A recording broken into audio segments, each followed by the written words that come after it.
Hello there, folks. Yep, we're still humming along the Princess Highway along the Coorong in South Australia. After a well-earned rest stop near the Fields Road turn-off, we jumped into our four-wheel drives and hit the bitumen again. In this short section, we get to the famous Coorong Pink Lakes and stop at the Parnka Point rest stop. Yeah, it's a bit difficult word to pronounce. We wanted to jump out and check out the lake and take some photos, well, because it's pink. Why pink? Well, we thought maybe a rogue tanker of strawberry milkshake had tipped over. However, not seeing any rolled over tankers, there must be another explanation for the pink color. As it turns out, the real reason is actually much cooler than a rolled over strawberry milk tanker.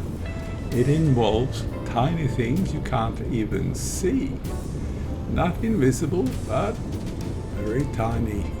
So it's not a pink dye, it's a micro party. The water is incredibly salty, and that high salinity is the perfect party atmosphere for a specific type of microalgae called Dunaliella salina. Maybe they're dancing salsa, who knows?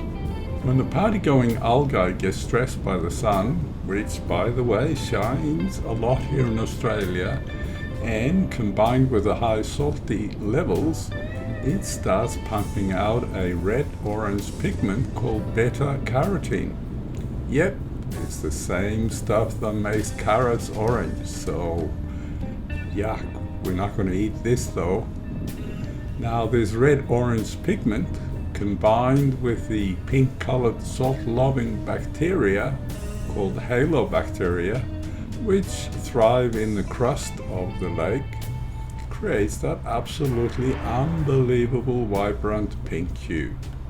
It's basically a natural chemical reaction that results in a photo-worthy landscape. And that is of course what we did. So see some photos of the partying algae at the end of this video. Well, we didn't have a microscope, so you'll have to make do with a normal photo.